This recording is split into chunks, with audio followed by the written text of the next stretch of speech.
Hey, what is up everyone? It's David here. In this video, let's talk about REITs Australia and whether they are safe during a recession. Don't worry, I'll be going over what I think about Scentre Group as well. As usual, please don't use this video as financial advice, but if you do learn something new, consider to gently smash the like button right there. And by doing that, you might just convince me to grow my hair back. Without further ado, let's go!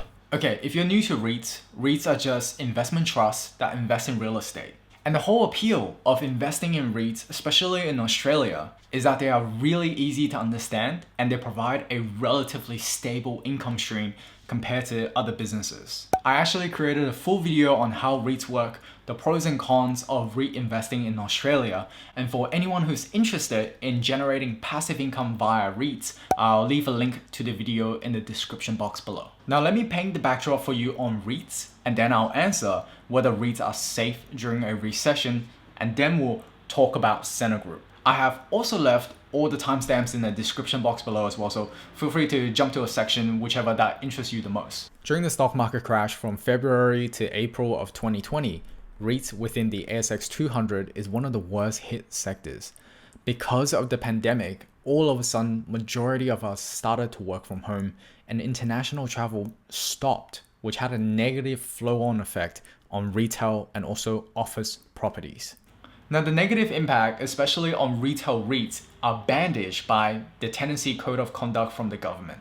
The code essentially gives small businesses who've experienced a 30% reduction in their turnover a short period of immunity. During this period, landlords cannot terminate their leases, they cannot increase their rent, and on top of that, there is a substantial decrease in rental payments during this tough period. And of course, that money will need to be paid back after the Tenancy Code of Conduct have lapsed. But right now, small businesses are protected by this Code of Conduct. That doesn't sound too bad as long as these businesses stay alive. But 2020 have proven itself to be a completely different beast, where the pandemic have accelerated the inevitable fate for some retailers. Now, the one retailer that you want to keep in mind for the rest of this video is Harris Scarfe. We'll talk more about this in just a second. But it's not all doom and gloom. While retail and office properties have suffered, industrial logistics REIT like Goodman Group benefited greatly from the pandemic. And as we stay at home more, e-commerce businesses flourished. And that has led to a higher demand in logistics infrastructure to ensure the products are delivered on time. Considering that's a backdrop, not all REITs were impacted the exact same way during the 2020 recession. And if we take a look at the GFC, most REITs were decimated, especially the REITs with a lot of debt. The REITs that are highly leveraged was targeted by the banks and their creditors to repay their debt so that they can help with their own liquidity issues. And to meet the banks and the creditors' demands, REITs either had to sell some of their high quality assets at a reduced price or go capital raising at a significant discount in order to pay back those debt. And in the process of capital raising with a significant discount, some of the companies have permanently and massively diluted some of their shareholder value. This is one of the main reasons why REITs like Goodman Group, Charter Hall, and also Dexus are only recently recovering to their pre-GFC height. Since then, the REITs learned their lesson in the GFC and significantly reduced their debt levels on the balance sheet with more diverse debt sources and longer time to maturity. But the one company that stands out is Scentre Group with a higher than normal debt to equity ratio. We'll talk more about that in just a second. As a matter of fact, post-GFC, Australian REITs have outperformed the ASX 200 6 out of 12 years. And some years, the outperformance is magical. Now, it's unlikely our Aussie REITs will make the same mistake as they did in GFC. And we can see that industrial and logistics REITs were the winners of this recession. So a better question to ask is, what type of real estate assets will be resilient in the next downturn? As much as people think that office are a thing of the past, I don't think so. We still have to collaborate on bigger projects, and collaboration on Zoom is just not the same as doing it face to face. Sometimes you do have to experience the body language in order to understand what they're trying to say. And industrial and logistics REIT are here to stay. And as we become more reliant on e-commerce for our day-to-day needs, they will continue to benefit from that tailwind. But as it stands, the retail REIT model is quite broken.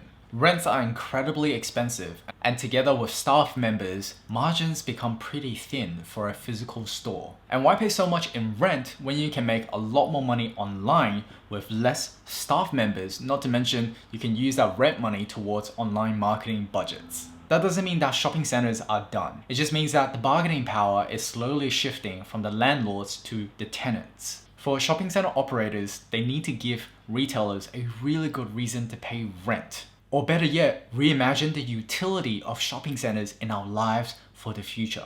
And we're starting to see reimagination happen in the US, where Amazon is talking to Simon Property Group to use the shopping centers as a mini fulfillment center. Now that you understand the backdrop and the future prospects for REITs, let's dig into Scentre Group. As of recording this video, Scentre Group is trading at $2.16 with a dividend yield of 8.89% and $11 billion worth of market capitalization. Now, take the dividend yield with a grain of salt because as the share price have substantially decreased, it's increasing the dividend yield, making it look really good. But in reality, we know that Scentre Group has paused their first half distribution. So whenever you have a dividend yield that's above 4 or 5%, that should really trigger alarms and you need to question why the dividend yield is so high. Now here are my criteria for a great REIT. Number 1, high quality tenants. Number 2, WALE to be greater than 5 years. And WALE stands for weighted average lease expiry. The leasing agreements within the REIT is going to be expiring in greater than 5 years. Number 3, I prefer the REIT to have some kind of resilience during economic downturns. Number 4, earnings growth.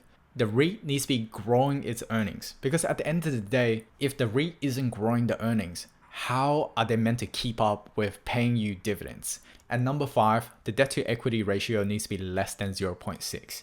Now, this is not a hard and fast rule, but it's something that I have noticed that during the GFC, when a REIT is over leveraged, they are really, really fragile. So for my own sanity's sake, that is something that I prefer. So let's take a look at Scentre Group's tenants. Now, supermarkets are here to stay, and it's really good to see that there's still about 6 to about 10 years left on these lease agreements. And cinemas and also others are great tenants to have to attract foot traffic. And it doesn't really matter what you think about cinemas, people still go to movie dates. And it doesn't always start off with Netflix and chill. The only thing that worries me is Scentre Group's department stores. Myer and David Jones haven't been doing too well over the last couple of years. Are any of them going to get stronger after the recession? Now, I think that there's going to be consolidation amongst these or even these. But I would love to talk to you in the comment section below. So let me know what you think about whether these department stores are going to be stronger coming out of the recession. Now, given the department store worry, it doesn't tick the tenant box for me. But Scentre Group's lease term for their anchor retailers is anywhere between 15 to 25 years. And for specialty retailers like JB Hi-Fi or Zara, Scentre Group have a lease term between 5 to 7 years. So that definitely ticks the box for me when it comes to having a weighted average lease expiry of greater than 5 years. On the resilient and essential element, as crazy as it sounds, I actually believe there is an essential element to shopping centers. Maybe the retail experience will change, but there's still a lot of utility in shopping centers with gyms, entertainment, or even medical centers. When it comes to Scentre Group's earnings growth, even if we ignore the 2020 recession, since 2018, it doesn't exactly look like Scentre Group is growing the earnings. And if you remember, I personally look for earnings growth because if the REIT isn't growing, that dividend check isn't going to last very long. On top of that, Scentre Group has a rising debt to equity ratio at 0.84, and that makes me really nervous, even though the share price is currently trading at a discount comparing to its net tangible assets. So would I consider adding a specific position in Scentre Group? No. But I wouldn't mind having them in a diversified ETF or a listed investment company. As a matter of fact, I do have Scentre Group in Argo Investments. Now, there are a couple things about Scentre Group I want to make a note of. I didn't comment on the 500 million share buybacks Scentre Group did in late 2020 because I don't understand how you spend that money in retail REITs. Now, if you do understand how you can spend that money more efficiently, please talk to me in the comment section below because this is one of my knowledge gaps. Secondly, Goldman Sachs has done a recent study on Scentre Group to see what their land is worth if you keep the flagship Westfield in Sydney and redevelop the rest. And it turns out that in the repurposed scenario, Scentre Group's land is worth 8% more than the current valuation using all of those assets for shopping centers. That's purely speculation, and please don't use that information to make financial decisions. It's just more to get you thinking on the possibilities of Scentre Group. Now, before I wrap up this video, if you want to access my video scripts, my research, be part of my fortnightly Q&As, or even additional content pieces, consider sponsoring this channel via Patreon. And as usual, if you found this video to be helpful, just gently smash that like button right there, subscribe to my channel and click onto the bell so that when future videos are ready, you'll be the first one to know. And of course, Otto will always do the honors, and see you very, very soon.